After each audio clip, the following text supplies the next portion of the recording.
مولاي صل وسلم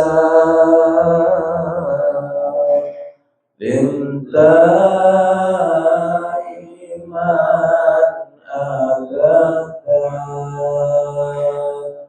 على حبيبك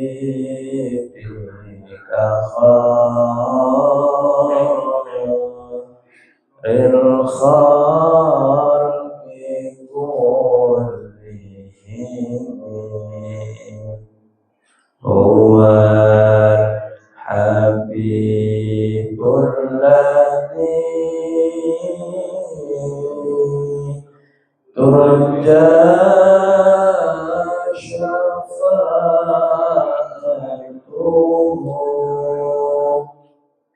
لكل هول من الأهوال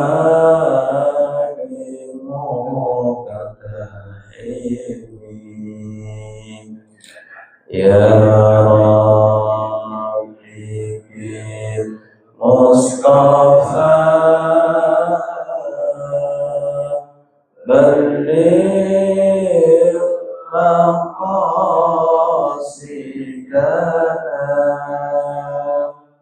واغفر لنا ما مضى يا واسع الكرم يا أرحم الراحمين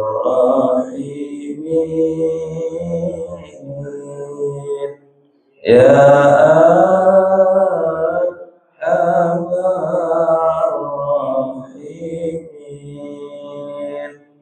يا أرحم الراحمين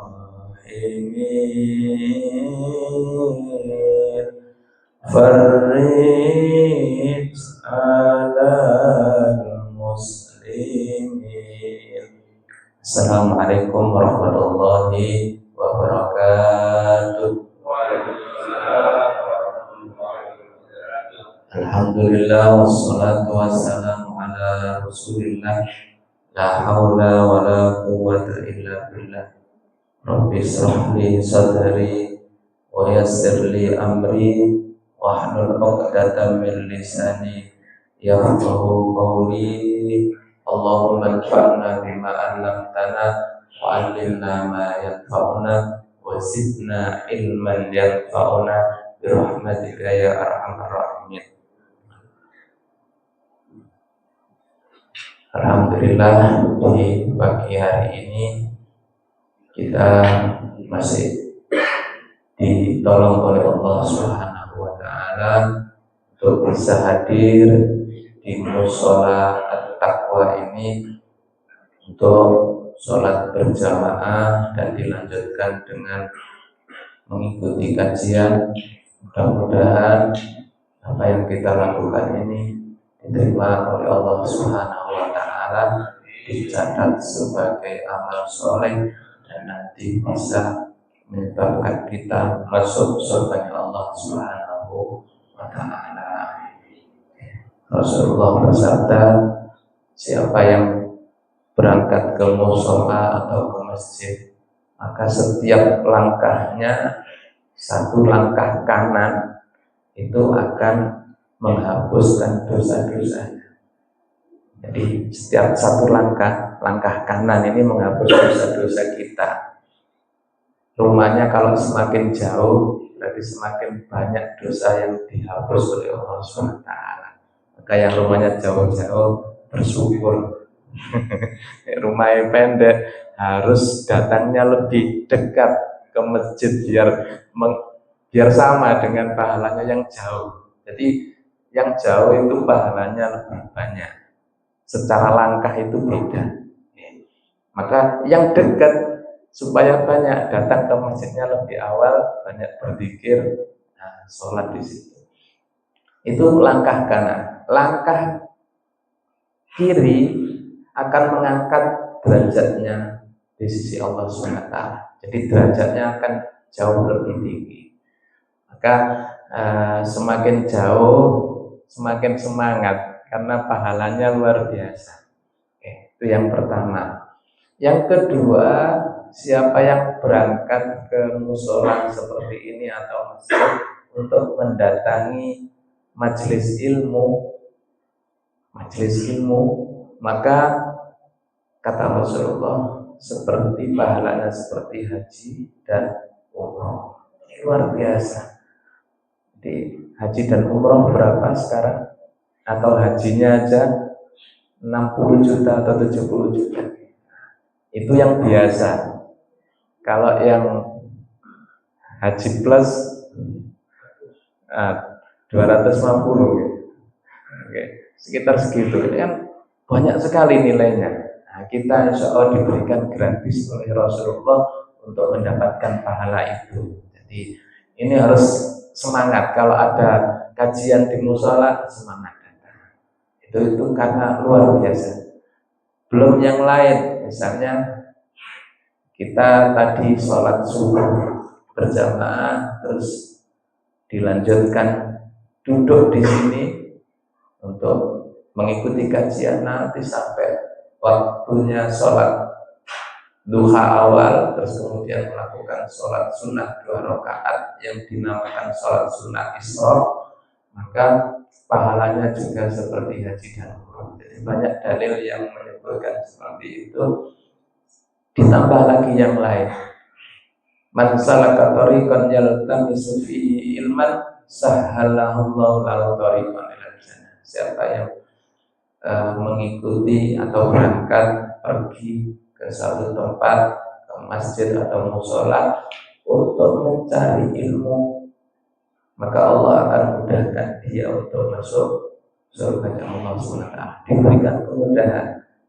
Artinya nanti hisabnya pun diringankan oleh Allah SWT. Yang lain agak susah, lama hisabnya. Orang-orang yang mengikuti pengajian, yang sering aktif dalam pengajian, maka nanti hisabnya diringankan oleh Allah SWT, masuk surganya cepat. Itu penjelasan para ulama terkait hadis-hadis tentang kita untuk berangkat ke masjid, ke musola atau mencari ilmu. Ya, bapak-bapak, ibu-ibu yang dirahmati oleh Allah SWT,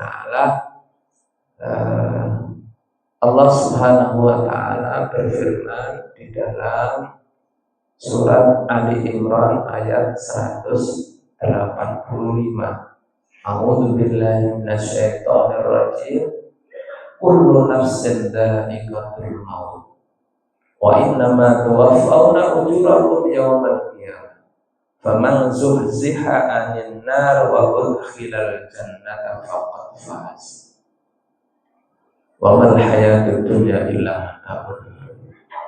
Jadi ayat ini menjelaskan bahwa kullu nafsin, setiap yang bernafas, setiap jiwa, setiap manusia itu pasti akan mengalami kematian, pasti meninggal.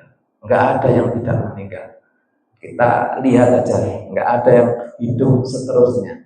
Makanya itu gaya bahasa Al-Quran. Jadi bahasa Al-Quran, ada salah satu kemukjizatan Al-Quran itu antara kata al-hayat dengan kata al-maut. Al-hayat itu artinya hidup. Kata al-hayat itu jumlahnya 145. Sementara kata al-mautu itu yang artinya mati itu juga 145. Jadi jumlahnya sama antara kata al-hayat yang artinya hidup dengan kata al-mautu yang artinya mati. Apa maksudnya? Bahwa setiap yang hidup pasti mati, nggak ada yang ketinggalan, pasti. Nah, kata Allah nanti ketika sudah meninggal dan memasuki hari kiamat, wa innama tuwaffawna ujurakum yawmal qiyamah. Semua akan diberikan balasan oleh Allah Subhanahu wa Ta'ala Ta'ala sesuai dengan amal baiknya masing-masing, sesuai dengan amalnya yang dia lakukan di dunia. Baik, kalau baik dibalas dengan kebaikan, kalau jelek dibalas dengan siksaan Allah Subhanahu wa Ta'ala. Maka kata Allah, "Faman zuhziha 'anil nar wa udkhilal jannata faqad faz." Siapa yang dijauhkan dari neraka dan dimasukkan ke dalam surga, faqad faz. Dialah orang-orang yang beruntung. Dialah orang-orang yang sukses. Sukses akhirat, nah ini beruntung. Yang orang-orang yang selamat di akhirat. Oke. Orang yang sukses yang sesungguhnya berarti menurut Al-Quran adalah orang yang jadi tidak di dunia ini yang dinilai, oh itu sukses kan, di hartanya banyak, jabatannya tinggi. Bukan itu yang dinilai oleh Allah, tapi ternyata yang sukses yang sesungguhnya adalah ketika nanti di akhir dia dimasukkan ke dalam surga dan dijauhkan dari neraka. Dijauhkan dari neraka artinya tidak masuk neraka sama sekali. Enak, luar biasa sukses. Nah, maka Rasulullah SAW kemudian memberikan penjelasan bagaimana supaya kita ini jadi orang yang sukses di akhirat. Bagaimana supaya selamat di akhirat, tidak masuk neraka dan langsung masuk surga. Nah, kata Rasul, kuncinya ada dua.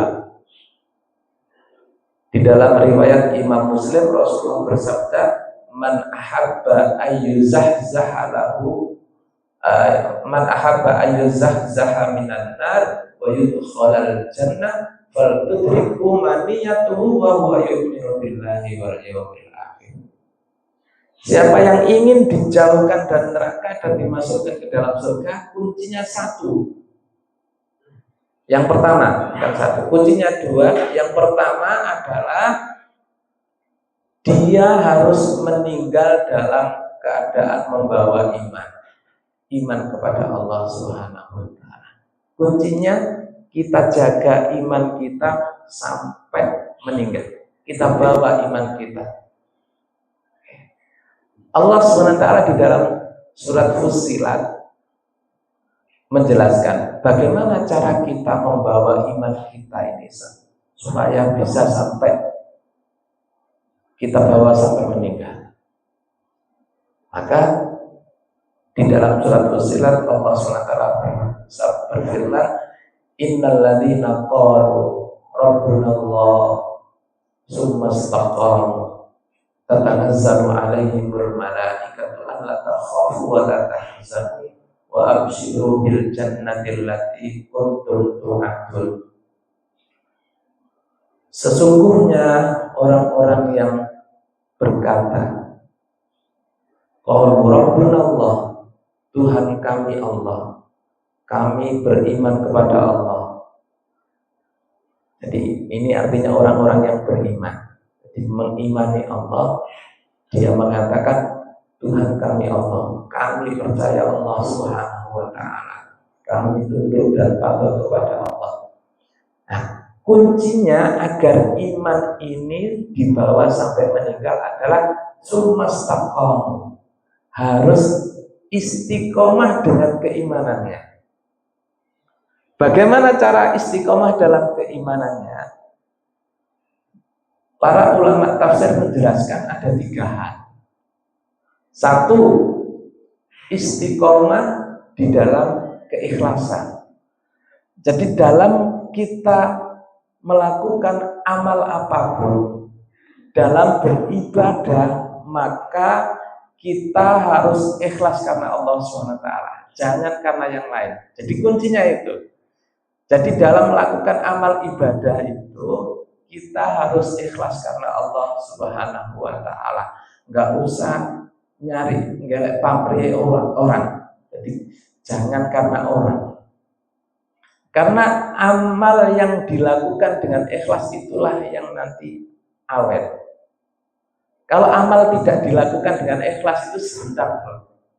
Ya ketika ada maunya aja itu. Setelah itu kalau kemauannya sudah tercapai biasanya nggak lanjut. Tapi ketika amal itu dilakukan ikhlas karena Allah Subhanahu wa taala, maka amal itu akan terus jalan sampai dia meninggal. Jadi kuncinya ikhlas. Kita lakukan amal itu dengan ikhlas karena Allah Subhanahu wa taala, bukan karena orang, bukan karena pejabat, bukan karena karena kadang ada orang itu melakukan sholat berjamaah karena dia jadi pejabat misalnya. Mau kalau nggak jamaah sama masyarakatnya, itu nanti nggak awet. Kalau nggak jadi pejabat, ya nggak sholat lagi, nggak jamaah lagi, karena sudah nggak jabat. Jadi karena sholatnya dia karena jadi pejabat jamaah. Oke, seperti itu. Contoh-contoh yang lain banyak. Yang penting bahwa kita berusaha untuk selalu ikhlas karena Allah Subhanahu wa taala. Karena ikhlas ini yang menentukan amal itu diterima atau tidak. Terus yang menentukan amal ini bisa istiqomah atau tidak, itu keikhlasan ini. Itu yang pertama. Yang kedua, yang dimaksud istiqomah dalam keimanan, untuk menjaga iman kita sampai meninggal, maka harus istiqomah di dalam menjalankan perintah-perintah Allah Subhanahu wa taala. Jadi kita harus selalu istiqomah di dalam menjalankan perintah Allah. Perintah Allah itu tidak banyak. Satu, sholat. Itu kan yang wajib-wajib itu, sholat. Maka kita harus istiqomah betul jaga sholat kita ini. Dalam kondisi apapun kita wajib sholat. Kondisi apapun, semampunya. Sholat itu tidak boleh tidak dilakukan, tidak boleh diwakilkan, tidak boleh digantikan oleh orang lain, tidak boleh diganti dengan misalnya bayar fidyah, tidak ada. Jadi sholat ini yang harus dilakukan setiap saat dalam kondisi apapun. Maka dalam kondisi apapun jangan lupa, jangan sampai pernah meninggalkan sholat. Meskipun misalnya dalam suatu perjalanan, baju saya najis sudah, nggak usah sholat. Nah, tidak boleh. Orang yang dalam perjalanan misalnya, terus pas nggak bawa ganti, ternyata bajunya ada yang najis, misalnya, maka dia tetap wajib sholat. Sholat namanya lihurmatil waqti, untuk tetap menghormat waktu. Jika tidak sholat maka berdosa. Nah, maka sholat dengan kondisi seadanya, meskipun bajunya najis tetap sholat. Niat sholatnya yang biasa. Nah, cuman nanti ketika sudah pulang, sudah dapat baju ganti, nanti sholatnya diulang. Tadi itu biar tidak berdosa. Itu caranya seperti itu. Artinya bahwa dalam kondisi apapun sholat. Misalnya sakit tetap harus sholat semampunya, sebisanya. Itu. Jadi sholat itu kita jaga, karena sholat itu adalah perjanjian antara seorang hamba dengan Allah untuk bisa masuk surga. Jadi di dalam riwayat Imam Muslim, sholat itu taken kontrak, MOU, antara seorang hamba dengan Allah SWT untuk bisa masuk surga. Orang yang nggak sholat nggak punya tiket masuk surga. Tapi ketika dia sholat, maka dia sudah mengantongi tiket masuk surga. Itu. Maka jangan sampai tidak sholat. Orang yang meninggalkan sholat di dalam penjelasan kitab-kitab fikih, dia termasuk dosa besar. Dosa besar. Jadi maka jangan pernah meninggalkan sholat. Kewajiban yang lain puasa. Puasa di bulan Ramadan. Jadi jangan sampai tidak puasa selama dia mampu. Nah, kalau puasa masih nanti bisa diganti dengan fidyah bagi orang-orang tertentu, yaitu 2 orang yang sudah tua, yang sudah tidak kuat untuk melakukan puasa, itu boleh diganti dengan fidyah. catatannya tidak kuat. Wa alladzina yutiqunahu fidyatun ta'am miskin. Yang kedua, orang yang sakit tapi sudah tidak bisa diharapkan kesembuhannya secara medis, maka dia boleh tidak puasa, tapi harus diganti dengan fidyah. Nah, untuk yang lain-lain masih tidak boleh hanya diganti dengan fidyah saja. Kalau di dalam mazhab Syafi'i, ya harus mengqadha selama masih ada waktu mengqadha. Oke, itu puasa. Terus kewajiban yang lain ada zakat. Zakat kan tertentu bagi orang yang sudah punya kewajiban zakat. Terus haji bagi orang yang mampu juga, tidak seluruhnya. Nah, jadi yang wajib bagi semuanya itu hanya di ini sholat. Maka sholat yang dilakukan setiap hari dan 5 kali. Nah, ini 4 kewajiban ini kita lakukan bagi yang memang, untuk selain sholat bagi yang sudah memang mampu, tidak ada halangan, ini wajib. Untuk sholat khususnya bagi siapapun harus dilakukan. Nah, kita jaga ini istiqomah, khususnya sholat, karena setiap hari kita lakukan secara istiqomah. Kalau bisa itu berjamaah. Berjamaah itu luar biasa membantu kita. Orang yang berjamaah itu selain pahalanya disebutkan Rasulullah itu 27 derajat. Apa yang dimaksud 27 derajat? Penjelasan para ulama bahwa sholat berjamaah itu pahalanya 27 derajat itu adalah 20 kali sholat. 27 kali sholat. Jadi kita sholat sekali itu kalau berjamaah sama dengan 27 kali sholat. Dibanding dengan sendirian ya dapat 1. Oke, sholatnya dinilai tetap sholat 1. Tapi kalau ini 27 derajat itu adalah 27 kali sholat. Maka luar biasa kalau sehari aja 5 kali berjamaah, tinggal ngitung. Yang sholat sendirian tetap 5, yang ini langsung 70.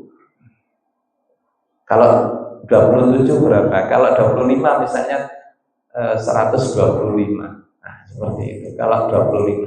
Di hadis yang lain ada yang menyebut 25. Nah, maka jauh perbedaan antara orang yang sholat berjamaah dengan yang sholat sendirian. Jadi secara derajatnya, secara nilai pahalanya beda. Jadi itu kewajiban-kewajiban kita berusaha istiqomah menjalankan selama kita mampu. Yang kedua, istiqomah, ini yang ketiga. Yang pertama tadi istiqomah dalam keikhlasan. Yang kedua istiqomah dalam menjalankan perintah. Yang ketiga istiqomah dalam menjauhi larangan-larangan Allah Subhanahu wa ta'ala. Kita menjaga dari perbuatan haram itu luar biasa berat. Ya. Maka tetap kita harus berusaha, apalagi di zaman-zaman sekarang. Misalnya termasuk keharaman itu adalah meninggalkan misalnya puasa. Di waktu puasa itu ternyata banyak orang yang meninggalkan perintah untuk puasa. Itu zaman akhir itu sudah luar biasa. Itu merupakan dosa maksiat kepada Allah SWT. Dan kalau kita bisa melakukan istiqomah puasa, maka berarti kita juga menjauhkan diri dari larangan untuk tidak berpuasa. Ada di zaman akhir ini perzinahan yang luar biasa. Perzinahan yang luar biasa. Kalau kita bisa menjaga diri kita dan anak-anak kita, keluarga kita tidak berzina, itu pahalanya luar biasa di sisi Allah SWT. Itu adalah istiqomah. Jadi di Jawa Timur itu tingkat HIV sangat tinggi. Dan itu yang tinggi, paling tinggi di Sidoarjo. Dan Sidoarjo itu yang paling tinggi di daerah Kriya. Ini kan orang kalau sudah kena HIV itu berarti kan ya banyak melakukan hubungan, yang paling sering adalah karena melakukan perzinahan. Nah, maka kita harus melindungi keluarga kita dari sana. Ini di daerah Sidoarjo paling banyak. Maka ini memprihatinkan. Maka kita berusaha menjaga keluarga kita jangan sampai terjatuh ke dalam zina. Saya teringat di dalam kitab namanya kitab I'anatul Thalibin, syarahnya Fathul Mu'in, ada perintah untuk membacakan surat Inna Anzalnahu fi Lailatul Qadar. Dibaca, jadi sampai akhir Inna Anzalnahu fi Lailatul Qadar, dibaca 7 kali, terus kita tiupkan ke anak kita.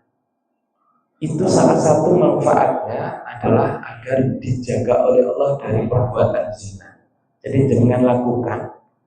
Mungkin kita punya anak berapa, satu-satu dibacakan. Jadi si A, anak A, kita bacakan Inna Anzalnahu fi Lailatul Qadar. Wa ma adraka ma Lailatul Qadar. Lailatul Qadri khairun min alfi syahr. Tanazzalul malaikatu wa ruhu fiha bi idzni rabbihim min kulli amr. Salaman ya hatta matla'il fajr. Dibaca 7 kali.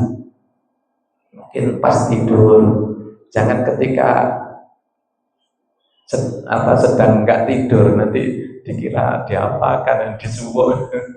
Jadi anak ketika pas kondisi tidur, kita bangun malam, kita sholat bismillah, niat seperti itu. Itu dijelaskan di dalam kitab namanya kitab I'anatul Thalibin, kitab pedomannya mazhab Syafi'i yang sering dikutip.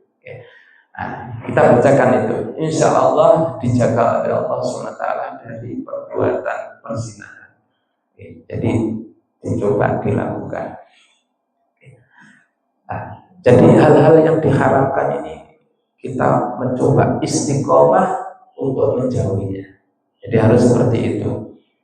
Jadi kita jaga keluarga kita, anak-anak kita, istri kita, terus lingkungan kita. Jadi lingkungan ini penting, peran sesama. Jadi misalnya ada hal-hal yang tidak baik, segera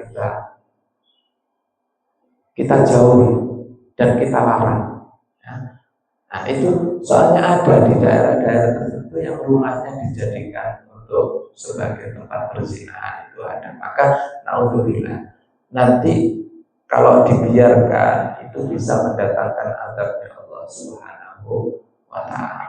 Maka yang kena kata Allah, wattaqu fitnatan la tusibanna alladziina zalamu minkum khassah. Takutlah sebuah fitnah, musibah yang tidak hanya menimpa orang yang berbuat kezaliman saja, tapi menimpa seluruhnya karena kita mendiamkan hal-hal yang tidak baik yang terjadi di sekitar kita.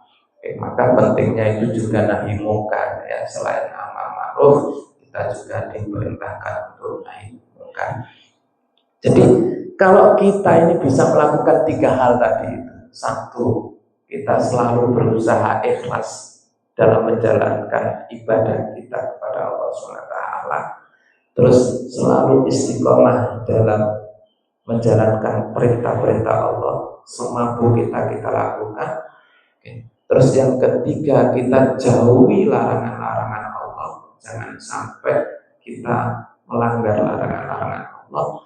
Maka orang-orang ini kalau istiqomah sampai meninggal, maka jaminannya dia akan membawa iman ketika dia meninggal.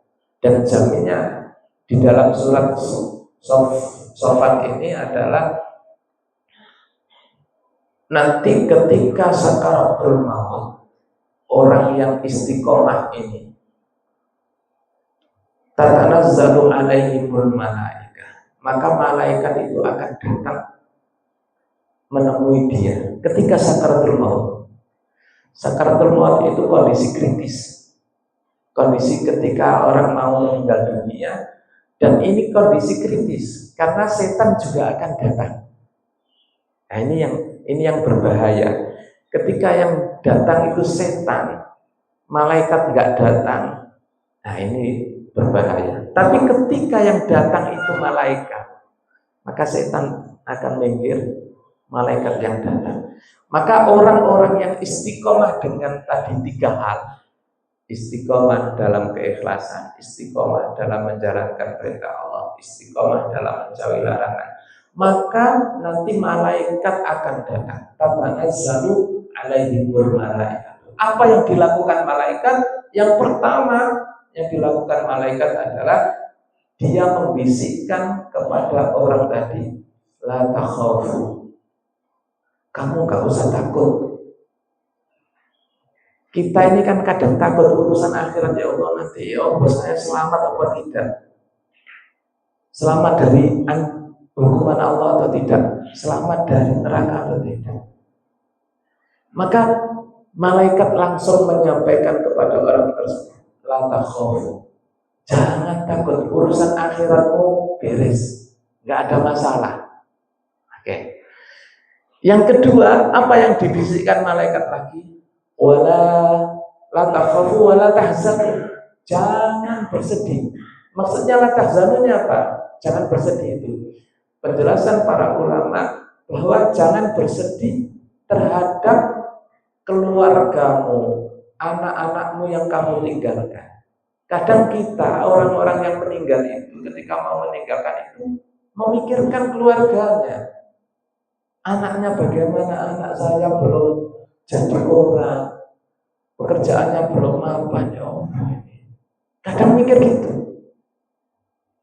Maka malaikat datang menenangkan dia, la tahzan, jangan khawatir, jangan sedih, jangan khawatir. Keluargamu, istri dan anak-anakmu bisa dijamin oleh Allah SWT, dijaga oleh Allah SWT. Selama kita ini orang-orang soleh yang mau istiqomah tadi itu, dijamin oleh Allah. Keluarga kita, anak-anak kita dijamin oleh Allah SWT. Jadi kita ingat cerita di Ashabul Kahfi, surat Kahfi. Di surat Kahfi cerita Nabi Khidir bersama Nabi Musa. Di bagian ketiga kan ada 3 peristiwa. Peristiwa yang ketiga, ternyata Nabi Khidir itu membangun sebuah rumah yang meroboh. Rumah ini milik 2 anak yatim yang dulu bapaknya adalah orang soleh dan tidak minta upah apa-apa, tapi dibangun oleh Nabi Khidir. Ternyata para ulama memberikan penjelasan bahwa ternyata inilah salah satu bentuk Allah menjaga anak-anak orang yang soleh. Jadi anaknya meninggal oleh orang soleh, bapaknya ini soleh. Terus kemudian Allah menjaga anak ini dengan cara Allah. Salah satunya dengan mengutus Nabi Khidir ini membangun rumah. Karena di dalam rumahnya, di bawahnya itu ada harta anak yatim itu, dibangun biar tidak harus. Sehingga para ulama memberikan penjelasan, maka kalau kepengen anak-anak kita nanti dijaga oleh Allah SWT dimanapun berada, bahkan sampai kita meninggal, maka kita harus jadi orang soleh. Semakin kita soleh, semakin anak kita dijaga oleh Allah SWT sampai keturunan-keturunan kita. Itu penjelasannya. Maka siapapun yang pengen anaknya dijaga oleh Allah, termasuk dijaga keimanannya, dijaga termasuk hartanya, maka kita berusaha menjadi orang-orang yang soleh. Maka para sahabat, kalau itu saya banyak harus melakukan sholat, saya tambah sholat malam biar anak saya semakin dijaga oleh Allah, semakin menjadi anak yang soleh. Jadi gitu caranya. Oke. Jadi itu yang dibisikkan malaikat, la takhafu, jangan takut urusan akhiratmu, wala tahzanu, enggak usah khawatir anak dan istri yang kamu tinggalkan. Nah, yang terakhir yang dibisikkan malaikat, wa absyiru bil jannatil lati kuntum tu'adun. Kamu diberikan kabar gembira, kamu disediakan surga oleh Allah Subhanahu wa ta'ala. Pada saat itu surga langsung ditampilkan oleh Allah. Ditampilkan. Jadi orang yang sedang sakaratul maut langsung bisa melihat surganya Allah Subhanahu wa ta'ala. Langsung dibuka. Maka kadang-kadang kita menemukan orang yang sudah meninggal itu ada yang tersenyum. Nah, itu salah satu bisa penyebabnya adalah karena tadi itu diberikan kabar gembira yang luar biasa, ditunjukkan nanti ini tempat surganya Allah Subhanahu wa ta'ala. Nah, ini beruntunglah orang-orang yang menjaga keimanannya, orang yang istiqomah di dalam keimanannya, istiqomah di dalam menjalankan dalam keikhlasan menjalankan perintah dan menjauhi larangan. Nah, orang-orang yang seperti itu tadi dapat balasan yang luar biasa. Itu cara yang pertama agar kita ini dijauhkan dari neraka dan dimasukkan surganya Allah SWT. Yang kedua caranya kata Rasul, ayat dia ilan nasi ma yuhibbu ayyuta ilaih. Perlakukan orang lain sebagaimana kita ingin diperlakukan orang lain. Nah, ini penting. Ini hubungan manusia satu dengan manusia yang lain harus baik. Jadi kalau kita kepengen masuk surga dan dijauhkan dari neraka, kita ini terhadap orang lain harus bagus. Jadi perlakukan orang lain sebagaimana kita ingin diperlakukan orang lain. Kalau kita tidak mau dirasani, ojo ngerasani. Jadi kita nggak mau dirasani tapi kita sendiri ngerasani orang. Nah itu berarti nggak adil. Jadi jangan ngerasani kalau kita nggak mau dirasani. Jangan memukul kalau kita sendiri nggak mau dipukul orang. Ya. Seperti itu. Seterusnya. Jadi kalau kita senang dihormati orang, kita hormati orang. Ya, seperti itu. Kalau kita kepengen orang kita seneng orang lain ngomong baik-baik dengan kita, ya kalau kita sendiri juga harus ngomongnya baik kepada orang. Maka dua hal ini menjadi syarat mutlak untuk bisa masuk surga dan dijauhkan dari neraka. Maka para ulama kemudian ini menjelaskan bahwa untuk bisa dijauhkan dari neraka dan dimasukkan surga itu menjadi dua hal ini penting, yaitu menjalin hubungan dengan Allah yang digambarkan meninggal dalam kondisi membawa iman itu berarti hubungan dengan Allah itu baik, hablunallah. Terus tidak memperlakukan orang lain sebagaimana kita ingin diperlakukan. Ini hubungan dengan manusia, dengan orang lain harus baik. Ini hablunallah. Dan itu disimbolkan di dalam Al-Quran banyak ayat yang menjelaskan, misalnya wa aqimus sholata wa atuz zakah, dirikanlah sholat dan tunaikan zakat. Ini selalu dipasangkan di dalam Al-Quran, selalu dipasangkan. Itu simbol, padahal perintah Allah itu banyak, tapi yang selalu digandengkan kenapa ini? Wa aqimus sholat wa atuz zakah. Enggak ada puasa kan? Ini enggak ada disebutkan. Ini simbol aja. Dipilih salah satu ibadah menjadi simbol. Bahwa aqimus shalah itu simbol bahwa hubungan kita dengan Allah harus baik. Wa atuz zakah ini simbol memberi zakat, itu kan kita harus baik dengan sesama. Memperhatikan kondisi sesama. Itu seperti itu. Salah satu aja dari dua hal ini tidak terpenuhi, maka kita termasuk rugi nanti di akhirat. Maka dua hal ini harus bagus. Iman kita bagus, ibadah kita bagus, hubungan kita dengan Allah bagus, hubungan dengan orang juga bagus.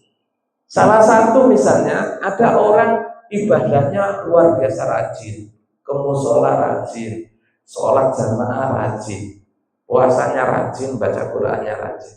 Tapi dengan orang lain dia sikapnya nggak baik, sering ngenyek, sering ngelokno, mencemooh. Ini bahaya, merendahkan orang lain, dia merasa sombong. Padahal sholat jamaahnya aktif.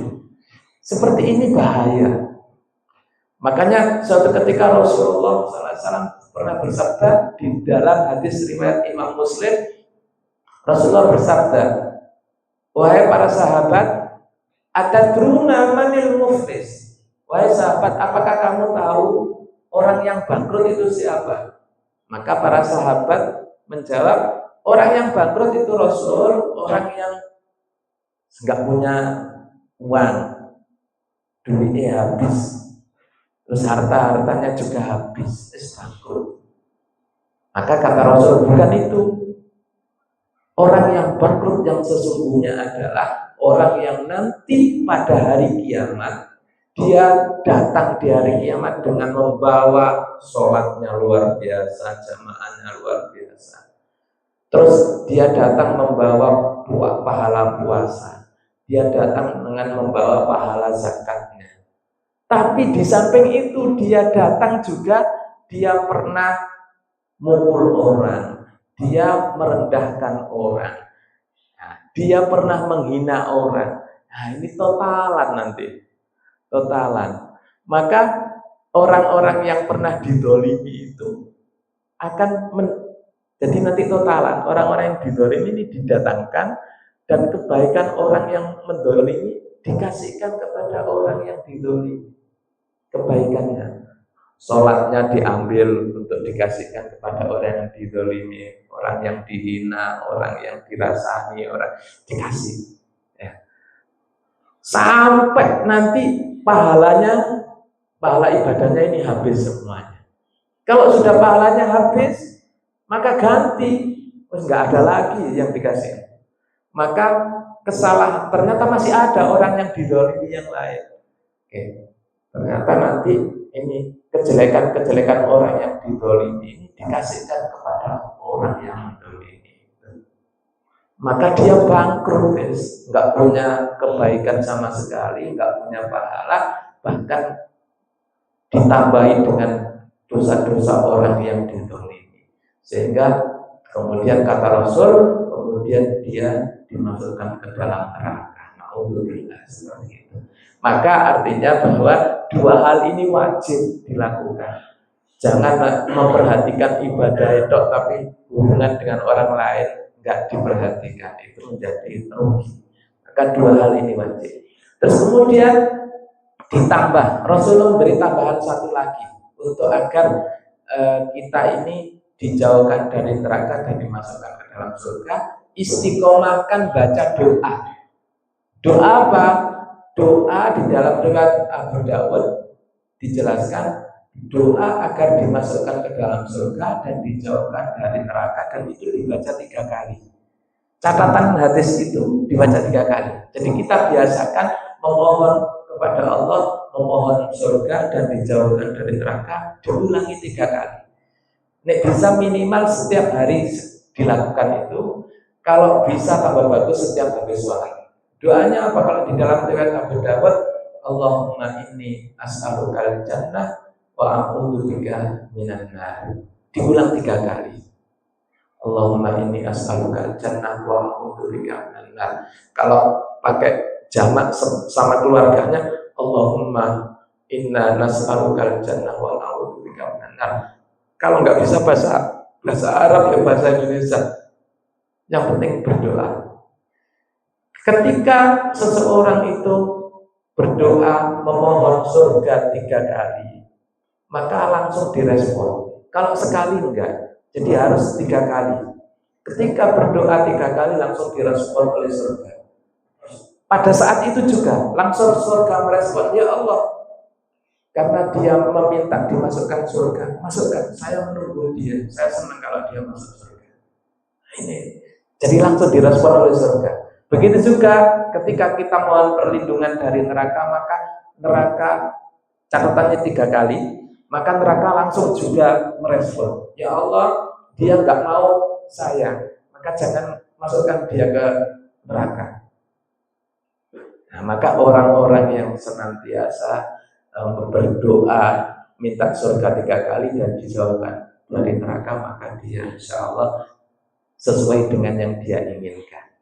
Maka biasanya di zikir habis sholat itu ada zikir Allahumma ajirna minan nar. Itu artinya ya Allah, lindungi kami dari api neraka. Nah itu dibaca 3 kali. Itu insya Allah doa yang luar biasa kita baca rutin, akan melindungi diri kita tidak dimasukkan ke dalam neraka. Jadi tadi itu ya. Jadi saya ulangi lagi agar kita ini selamat di akhirat kita dan menjadi orang-orang yang sukses di akhirat. Maka kuncinya 3. Satu adalah kita berusaha meninggal dalam kondisi membawa iman. Yang kedua, kita perlakukan orang lain sebagaimana kita ingin diperlakukan. Yang ketiga, istiqomah dalam berdoa kepada Allah SWT untuk minta surga dan dijauhkan dari neraka. Cukup ya, kita tutup dengan doa. Mudah-mudahan bermanfaat, mudah-mudahan selalu disertai hidayah dari Allah Subhanahu wa taala.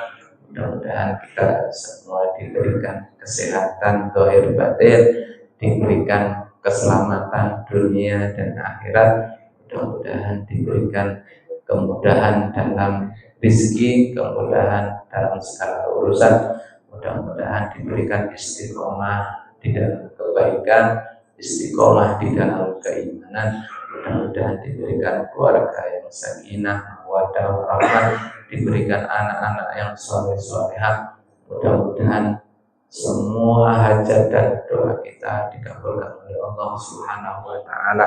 Mudah-mudahan kita semua diberikan husnul khatimah. Bismillahirrahmanirrahim. Allahumma shalli wa sallim ala sayyidina Muhammad walhamdulillahirabbil alamin. Allahumma anfa'na bima 'allamtana wa 'allimna ma yanfa'una wa zidna ilman yanfa'una ya Allah. Allahumma taqabbal minna innaka antas samiul alim wa tub alaina innaka antat tawwabur rahim.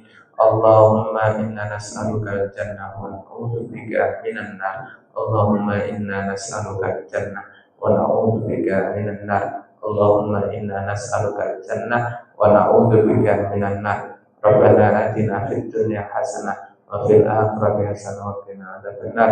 Wa sallallahu ala sayyidina Muhammad walhamdulillah. Amin.